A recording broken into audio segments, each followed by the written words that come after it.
नमस्कार, मैं हूं मृगेंद्र पांडे और आप देख रहे हैं विस्तार न्यूज का खास कार्यक्रम टॉक टाइम। आज हम भाजपा के प्रदेश कार्यालय कुशाभाऊ ठाकरे परिसर में हैं। भाजपा के नए राष्ट्रीय अध्यक्ष बन गए हैं। प्रदेश में भाजपा की सरकार है। भाजपा संगठन मिशन 2028 को लेकर काम कर रही है। इसके साथ ही बहुत सारे और सवाल हैं जिनका जवाब आज हम लेंगे भाजपा के प्रदेश अध्यक्ष किरण सिंहदेव जी से। किरण सिंहदेव जी, आपका बहुत बहुत स्वागत है। धन्यवाद मृगेंद्र जी। किरण सिंहदेव जी विधायक हैं, इससे पहले महापौर रहे हैं और अब प्रदेश अध्यक्ष की जिम्मेदारी संभाल रहे हैं। तीनों जिम्मेदारियों में कौन सी जिम्मेदारी आपको सबसे अच्छी और चुनौतीपूर्ण लगी? नहीं, सभी महत्वपूर्ण जिम्मेदारियां रही। भारतीय जनता पार्टी में प्रारंभ से ही युवा मोर्चा से मैं काम करता आ रहा हूँ। हमारे प्रदेश के आदरणीय नेतृत्व और राष्ट्रीय नेतृत्व जब भी कोई न कोई जवाबदारी और संगठन में दिया है और वो मैंने उसको कोशिश किया है कि अपने 100% उसमें और कार्य कर सकूं। आज आप लोगों ने बहुत बड़ी बैठक की और मिशन 2028 उसका आगाज किया है। भाजपा कहती है कि जब शांति काल हो तो युद्ध की तैयारी करना चाहिए, तो कितनी तैयारी हो रही है इसकी? देखिए, भारतीय जनता पार्टी मैं ऐसा मानता हूं कि पूरे विश्व में, पूरे देश में और विश्व में एकमात्र ऐसा राजनीतिक दल है जो वर्ष भर अपने कार्यकर्ताओं के माध्यम से अपने कार्यक्रमों को नीचे तक और जनता तक ले जाने का जो काम है, क्योंकि हमारी बूथ तक की इकाई है, हमारी बूथ की इकाई है, हमारी शक्ति केंद्र है, उसके ऊपर मंडल है, फिर हमारे जिला है, फिर प्रांत है। उसी प्रकार मोर्चों को भी यही है, प्रकोष्ठों का भी यही है, विभाग भी यही है। इस तरीके से एक बड़ा परिवार है भारतीय जनता पार्टी में कार्यकर्ताओं का। और समय समय पर राष्ट्रीय नेतृत्व के द्वारा, राष्ट्रीय अध्यक्ष जी के द्वारा या हमारे प्रांत के जो कार्यक्रम रहते हैं उनका क्रियान्वयन सही ढंग से हो, 100% उसका पालन हो, इस दृष्टि से हमारी ये बैठकों का क्रम चल रहा है।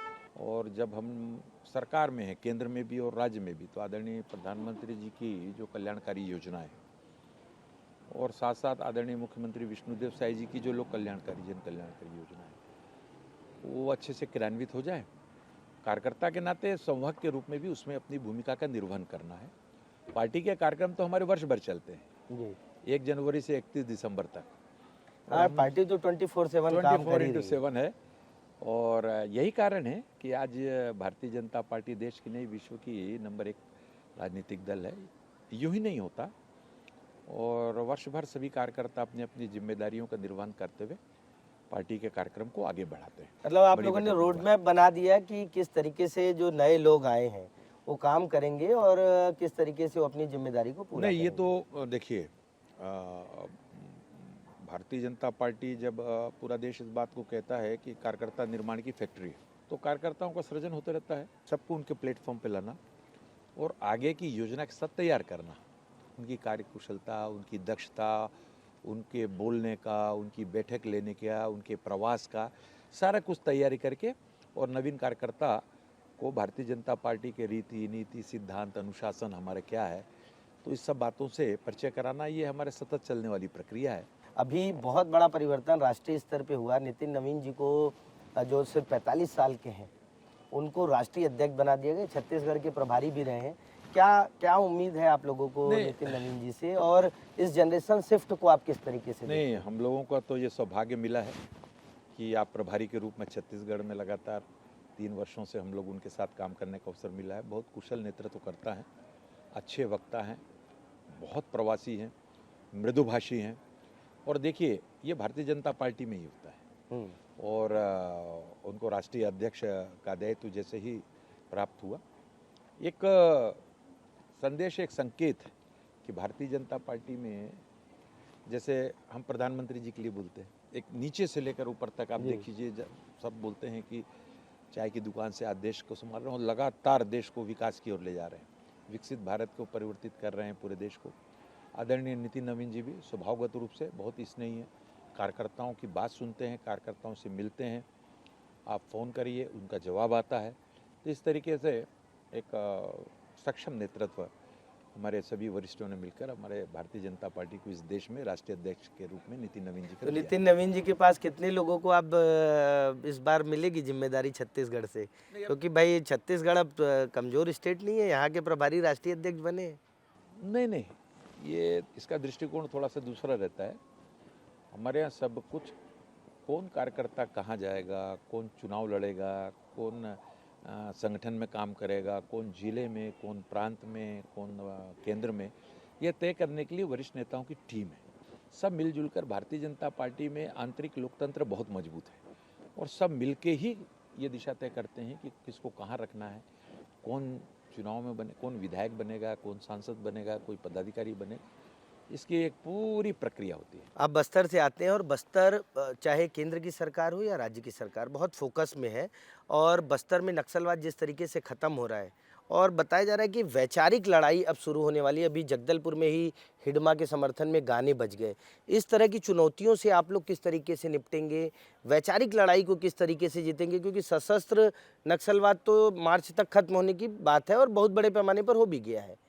वैचारिक लड़ाई को किस तरीके से जीतने की कोशिश करेंगे और संगठन का क्या रोल रहेगा? जीत भी रहे हैं, निपट भी रहे हैं। देखिए क्या होता है, सकारात्मक पहलू और नकारात्मक पहलू दो विषय होते हैं और भारतीय जनता पार्टी की सरकार चाहे केंद्र में आदरणीय प्रधानमंत्री जी के नेतृत्व में हो, चाहे राज्य में मुख्यमंत्री जी के नेतृत्व में हो, और मुख्य फोकस रहता है विकास, डेवलपमेंट। प्रधानमंत्री जी कहते ही हैं सबका साथ, सबका विकास, सबका प्रयास, सबका विश्वास। इस अवधारणा को लेकर और नीचे तक सरकार की कल्याणकारी योजनाएं जनता तक पहुंचे। देखिए उनकी योजनाएं देखिए और मुख्यमंत्री जी की योजनाएं देखिए, किसी जाति धर्म विशेष संप्रदाय के लोगों सबको मिल रही है, सभी जाति धर्म के लोगों को मिल रही है उनकी योजनाओं का लाभ, कहीं भेद नहीं है।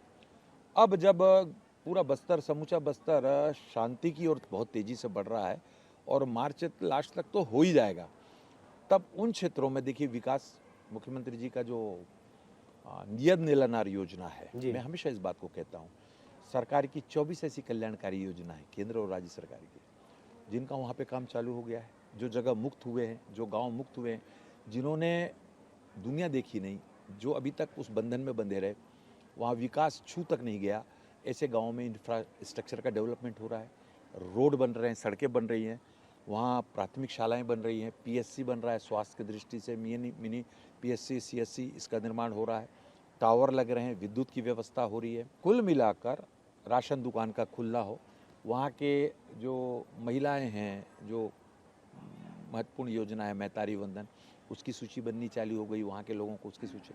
प्रधानमंत्री आवास, ये ड्रीम प्रोजेक्ट है आदरणीय प्रधानमंत्री जी का, मुख्यमंत्री जी ने भी इसको बहुत तेजी से आगे बढ़ाया है। 18 लाख के आसपास प्रधानमंत्री आवास। तो इन बस्तर जैसे क्षेत्रों को फोकस करके सारी योजना चल रही है। सरकार की योजनाओं का लाभ जब ऐसे क्षेत्रों में जनता को मिलने लगता है तो ये सब सारी बातें सब बेमानी हो जाती हैं। जनता को दिखने लगता है कि हाँ, सरकार हमारे हित के लिए बनी है और हमारे हितार्थ काम कर रही है, योजना बना रही है, उसका लाभ हमको मिल रहा है। मतलब सरकार की योजनाएं पहुंचाकर आप बड़े पैमाने पर वो करेंगे, लेकिन एक सवाल रहता है कि जो नक्सली हैं, जो आत्मसमर्पण कर रहे हैं, वो बड़े पैमाने पर बड़ी बड़ी घटनाओं में शामिल रहे हैं, हत्याएं किए हैं, उन लोगों को आप समाज में स्वीकार्यता दिलाने के लिए, क्योंकि कहीं ना कहीं मन में तो ठेस रहती कि हमारे जवानों को मारा है, हमारे अपने लोगों को मारा है, क्योंकि मारे गए लोगों में बस्तर के भी बहुत सारे हैं, तो उनको जो आत्मसमर्पण कर रहे हैं, सामाजिक स्वीकार्यता दिलाने के लिए किस तरीके से काम करने की जरूरत है और किस तरीके से मिलेगी उनको? देखिए, सबसे अच्छी व्यवस्था पूरे देश में अगर पुनर्वास व्यवस्था है तो वो छत्तीसगढ़ की है। इसके लिए धन्यवाद है आदरणीय मुख्यमंत्री जी को। साथ ही साथ मेन स्ट्रीम की जब बात होती है, ऐसे लोगों को जब मुख्य धारा में लाने की बात होती है, संविधान के प्रति आस्था, संविधान के प्रति विश्वास, और जब वो अपने आसपास का वातावरण को देखते हैं कि किस तरीके से लोग खुली हवा में सांस लेते हैं, किस तरीके से उनकी दैनिक दिनचर्या में परिवर्तन आता है, किस तरीके से समाज और परिवार के बीच जब वो जाते हैं तो जो परिवर्तन देखते हैं तो निश्चित रूप से उसका प्रभाव पड़ता है। दूसरी बात यह है कि इनको ऐसे ही नहीं छोड़ा जा सकता, पुनर्वास के अंतर्गत समाज की मुख्य धारा में लाना ये भी सरकार का काम है। तो इस दिशा में बहुत अच्छे से पहल हो रही है और ये नहीं हो सकता कि इन्होंने ये किया तो आगे भी यही करने के लिए छोड़ा जा सके। आप इसी से समझ सकते हैं कि हमारे सरकार चाहे केंद्र की हो चाहे राज्य की हो, उनकी जो योजनाएं हैं वो किसी जाति धर्म भेदभाव के साथ उसका वो हो रहा है क्या क्रियान्वयन, वो सभी धर्म जाति संप्रदाय के लोगों को मिल रहा है। प्रधानमंत्री आवास सभी को होता है। अभी मैं सामूहिक कन्या विवाह के कार्यक्रम में था और उसमें सभी धर्म के लोगों का विवाह मुख्यमंत्री कन्यादान विवाह योजना में हुआ। नक्सल आत्मसमर्पित नक्सलियों का भी आप लोगों ने कराया विवाह। उसके बाद चाहे मैतारी बंधन हो हम्म। कि ये हिंदुओं को मिलेगा और दूसरे समाजों को नहीं मिलेगा, ऐसा होता है क्या? सबको मिल रहा है। सभी समाज धर्म जाति का सम्मान है, सभी कुछ का वो है। सोशल मीडिया का ज़माना है, आप लोग के माध्यम से सारी बातें जनता तक पहुंचती है, जनता देखती है कौन देश के लिए क्या कर रहा है। आप प्रधानमंत्री जी को देख लीजिए, आज इन पूरे 11.5-12 वर्षों में आप देख लीजिए, एक भी आक्षेप नहीं। सही गुड बात है। गवर्नेंस क्या होता है, देश के लिए योजनाएं बनकर देश को आगे बढ़ाने में कितना मददगार साबित होते हैं, ये करके दिखाया। एक भी भ्रष्टाचार नहीं, भ्रष्टाचार रहित, कहीं कोई गुंजाइश नहीं है। आज भी प्रधानमंत्री जी वैसे ही जैसा प्रधानमंत्री जी बनने के पहले थे। नहीं तो ये कारनामे कांग्रेस की सरकार में देश की जनता और विदेश में भी बहुत जानते हैं लोग कि किस तरीके से ये Commonwealth 2G 3G 4G 5G जितना कर सकते थे किया उन्होंने। छत्तीसगढ़ में भी यही किया कांग्रेस ने। आप लोगों ने उसको पूरा चुनावी मुद्दा बना के उखाड़ ही दिया। ना ये जनता देख रही है। अब मैंने बताया ना, अब अवेयरनेस, पॉलिटिकल अवेयरनेस भी जनता में बढ़ा है। सही बात है। मैं अभिनंदन करता हूँ छत्तीसगढ़ की जनता का कि किस तरीके से कोयले को लेकर भ्रष्टाचार हुआ, किस तरीके से शराब में देखिए बड़े बड़े लोग अंदर हैं और फिर जमानत होता है।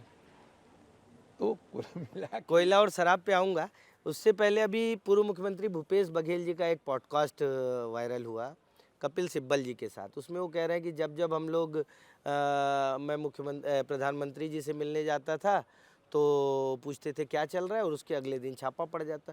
उसको बीजेपी किस तरीके से देखती है? इनडायरेक्ट रूप से वो कहना चाह रहे थे कि मुझे भी बीजेपी में शामिल करवाना चाहते थे। वो डायरेक्ट तो नहीं बोले। इस पर आप लोग क्या सोचते हैं? क्या ऐसा कुछ है? नहीं तो डायरेक्ट ही बोल देना था। अरे भाई, आप कितना असत्य परोसोगे जनता के बीच में? मेरा ये कहने का मतलब है, हमें क्या आवश्यकता है बताइए भारतीय जनता पार्टी को? भाई, आप कांग्रेस के पिछली सरकार के आप देख लिए, ज्यादातर जितने भी जनप्रतिनिधि रहे आकंठ डूबे रहे भ्रष्टाचार में। अब आप, ये सिर्फ भूपेश बघेल जी का मामला नहीं, मैं सभी के लिए कह रहा हूं ये बात। आप भ्रष्टाचार भी करोगे, अत्याचार भी करोगे, और 100-200 करोड़ का नहीं, हजारों करोड़ का, और उसके बाद आप ये मानोगे कि देश की संवैधानिक संस्था आपके खिलाफ में कार्रवाई करेगी तो उसको बोलोगे दोषपूर्ण कार्रवाई है। ये अनुचित है। या फिर तो करना नहीं है। जब कर नहीं तो डर नहीं, और जब कर है तो आपको फेस करना पड़ेगा। देखिए, यही होता है, सारा कुछ जनता के बीच में ही होता है। इसलिए इस बात को, मेरा ऐसा मानना है कि इस बात में कोई किसी प्रकार की सत्यता नहीं।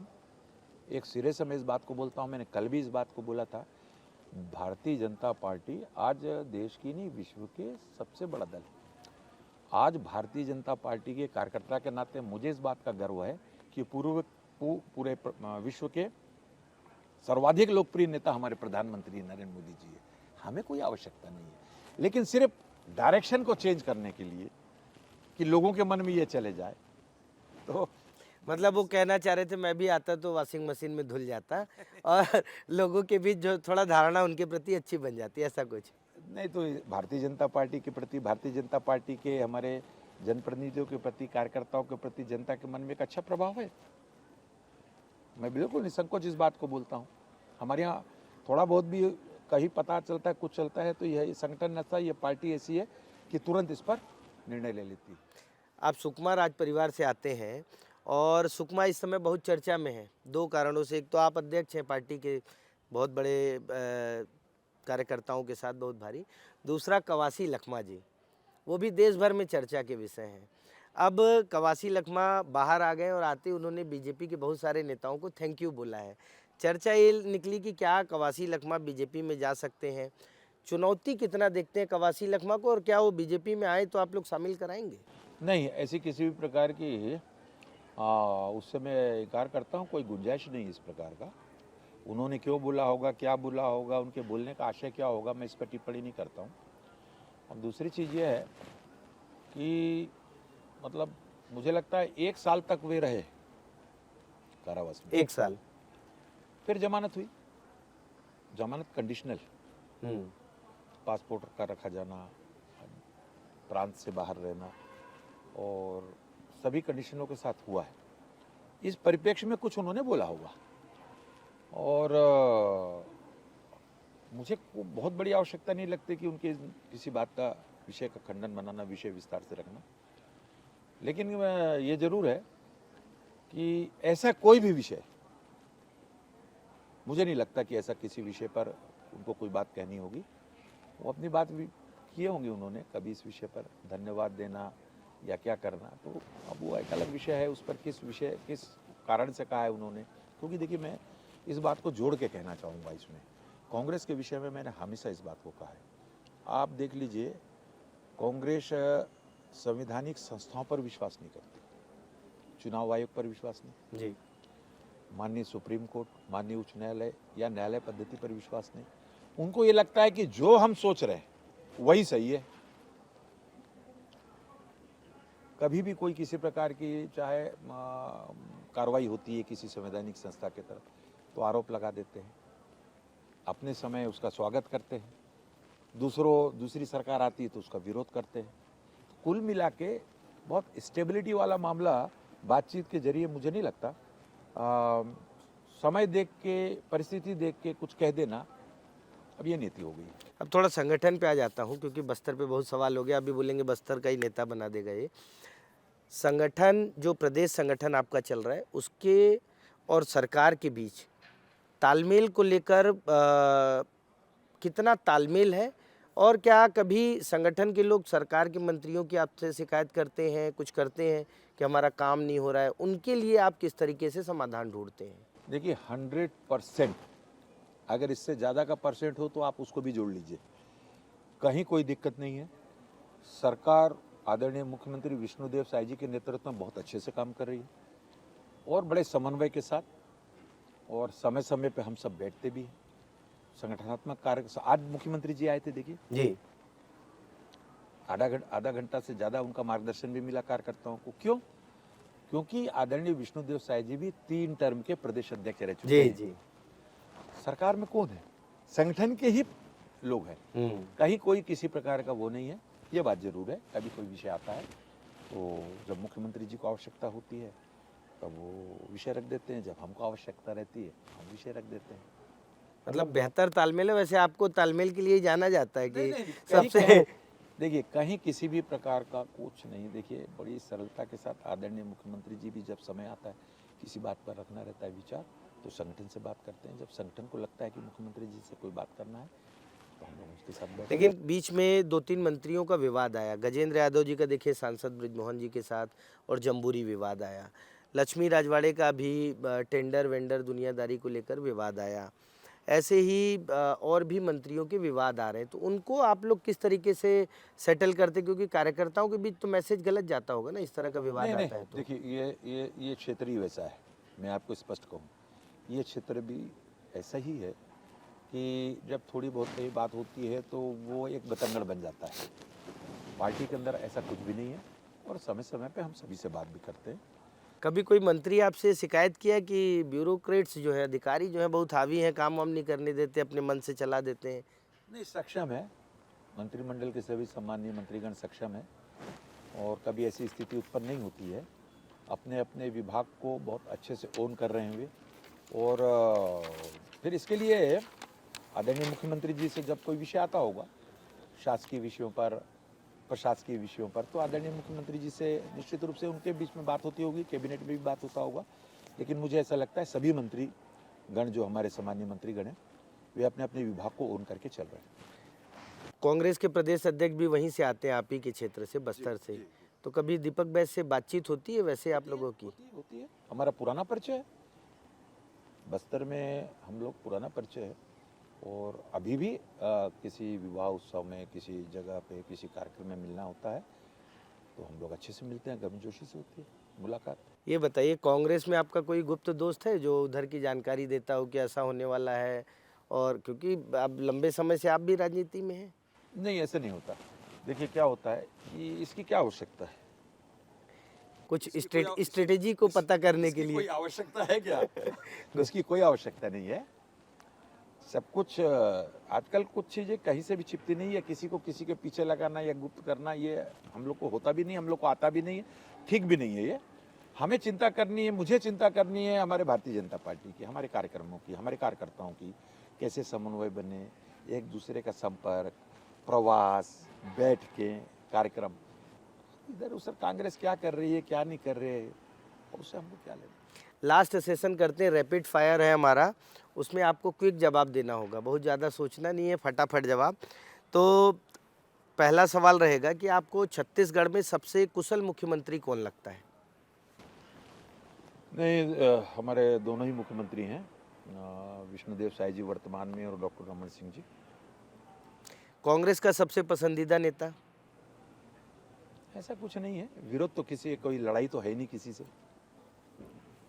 तेज है आप भी। प्रधानमंत्री के रूप में आपको सबसे अच्छा कार्यकाल किसका लगा, अटल जी का या मोदी जी का?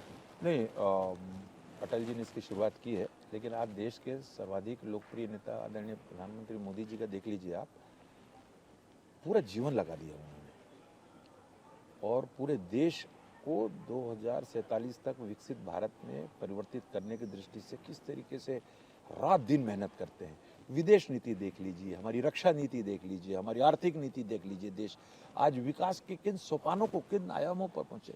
जब वो प्रधानमंत्री बने थे तो 11वें नंबर पर था आर्थिक दृष्टि से। हमारा जीडीपी ग्रोथ उस समय का देख लीजिए।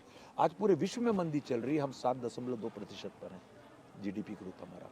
आर्थिक रूप से हम सक्षम हुए हैं और आज हम दूसरे देशों को कर्ज दे रहे हैं, दूसरे देशों को मुसीबतों में सहायता कर रहे हैं।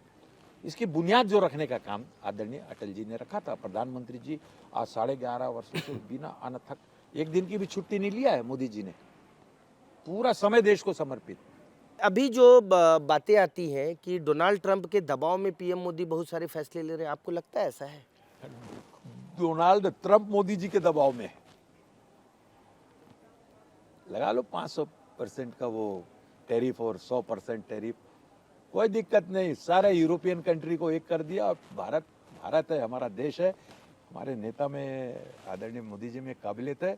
वो आप जाके 20% कहाँ कितना परसेंट में आ गए, तो ये स्थिति 18% में आ गए अभी तक, 18% में आ गए और घटेंगे लगता और है। घटेंगे और घटेंगे। बिना हमारा देश की आज ये स्थिति आदरणीय प्रधानमंत्री जी के नेतृत्व में हुई है कि बिना भारत के, अब देखिए रूस यूक्रेन का झगड़ा होता है, मोदी जी सुलझाइए। कोई अन्य इजराइल और ये फिलिस्तीन और सारा कुछ झगड़े हो रहे हैं, सब मोदी जी के पास। राहुल गांधी को आप किस तरीके से देखते हैं? जिस तरह अभी पार्लियामेंट में उन्होंने चाइना को लेकर कहा या और भी विषय रहे, मनरेगा को लेकर वो कहते हैं, राहुल गांधी को लेकर क्या सोचते हैं? मैं क्या बोलूं उनके बारे में, पूरा देश जानता है और अच्छा है इसी तरीके से बात करते रहे वो। लेकिन एक जो सुलझा हुआ व्यक्तित्व राजनीति के क्षेत्र में दिखना चाहिए। और अब वो टिप्पणी करना है उनका, लोकसभा में किस तरीके से व्यवहार, पूरी देश देख रही है, पूरी जनता देख रही है, हमारे बोलने से नहीं होगा। एक आखिरी सवाल रहेगा बस्तर से जुड़ा, क्योंकि आप बस्तर से हैं। वहाँ दो बड़े नेता हैं, एक दीपक बैज कांग्रेस से और बीजेपी से केदार कश्यप। तो दोनों एक से तो तालमेल बिठाना नहीं है, केदार कश्यप से तालमेल किस तरीके से बिठाते हैं और दीपक बैज को कितनी चुनौती मानते हैं? नहीं नहीं नहीं, केदार जी हमारे वरिष्ठ मंत्री हैं और उनका परिवार पूरा बस्तर में देख लीजिए आप, दादा बलिराम कश्यप जी और लगातार रहे, दिनेश कश्यप जी बड़े भाई, वो भी सांसद रहे, अभी बैंक के अध्यक्ष हैं। केदार जी भी लगातार बहुत ही सहज, बहुत ही सरल स्वभाव है केदार जी का, और कार्यकर्ताओं के बीच मिलना, बातचीत करना, और सबसे बड़ी बात उनकी ये है कि एक दूसरे के प्रति भारतीय जनता पार्टी में जो सम्मान होता है, ये भाव उनके अंदर है, ये इसलिए उनको बड़ा बनाता है। तो बहुत अच्छा है उनका वो है। दीपक बैज जी से कोई हमारा कोई युद्ध और कोई लड़ाई तो है नहीं, वो उस दल के अध्यक्ष है, पार्टी ने मुझे बीजेपी का अध्यक्ष बनाया है। हम जब भी मिलते हैं और बहुत अच्छे से मिलते हैं, प्रेम भाव से मिलते हैं। कार्यकर्ताओं को कोई संदेश अगर आप देना चाहें अपने, क्योंकि 2028 में फिर से जुटना है और तैयारी अभी से शुरू हो गई है। एक तो अभिनंदन है सभी कार्यकर्ताओं का। भारतीय जनता पार्टी अपने कार्यकर्ताओं के और कार्यक्रमों के कारण ही जानी जाती है। रात दिन लगे रहते हैं कार्यकर्ता, इसलिए परस्पर समन्वय और वार्तालाप, संवाद जिसको बोलते हैं, उसके साथ हमारे कार्यकर्ता आगे बढ़ रहे हैं। जहां तक चुनाव का विषय है, भारतीय जनता पार्टी तो फ्लोर में रहती है हमेशा, अपने कार्यक्रमों के माध्यम से। तो ये विषय उस समय भी मुझसे पूछा गया था लोकसभा चुनाव के पहले, तो मैंने कहा था विधानसभा चुनाव की तैयारी खत्म होते ही, परिणाम आने के बाद ही हम लोकसभा के चुनाव की तैयारी में चले गए थे, और लोकसभा चुनाव के समाप्त होते ही हम नगरीय निकाय और त्रिस्तरीय पंचायत में चले गए थे। अगर हम ये नहीं करेंगे, हमारे कार्यकर्ता का मोटिवेशन, उनका नीचे तक जाना, ये सब सारा कुछ प्लग हो जाता है। तो भारतीय जनता पार्टी हमेशा, अगर मैं ये कहूँ स्पष्ट शब्दों में कि हम चुनावी मोड में, हमको कल चुनाव करा दीजिए, क्या दिक्कत है? लेकिन बहुत बड़ा बहुमत है, कल चुनाव नहीं हो पाएगा। नहीं, मतलब कोई भी चुनाव हाँ, बीजेपी तैयार रहती है, क्योंकि हमारे कार्यक्रम चलते हैं, वर्ष भर हम कार्यक्रम करते हैं, जनता के साथ संवाद स्थापित करते हैं, कार्यकर्ताओं के बीच में संवाद स्थापित रहता है।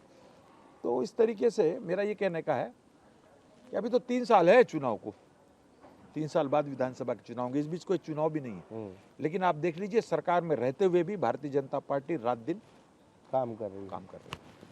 तो ये थे किरण सिंहदेव जी, लगातार अपने कार्यकर्ताओं को मोटिवेट कर रहे हैं, सरकार संगठन के बीच सेतु का काम कर रहे हैं, मंत्री जहां फंस रहे हैं, जहां गड़बड़ियां हो रही है, उनसे बातचीत करके उस मामले को सुलझा रहे हैं। कुल मिलाकर बीजेपी को बड़े स्मूथ तरीके से ले जा रहे हैं। दूसरा कार्यकाल है किरण सिंहदेव का, और आने वाले 3 साल बाद जब विधानसभा चुनाव होगा, उस समय खुद चुनाव मैदान में भी रहेंगे और पूरी पार्टी को चुनाव मैदान में ले जाएंगे। उसकी तैयारी अभी से शुरू कर दी। आज की चर्चा को यहीं विराम देते हैं। धन्यवाद, नमस्कार।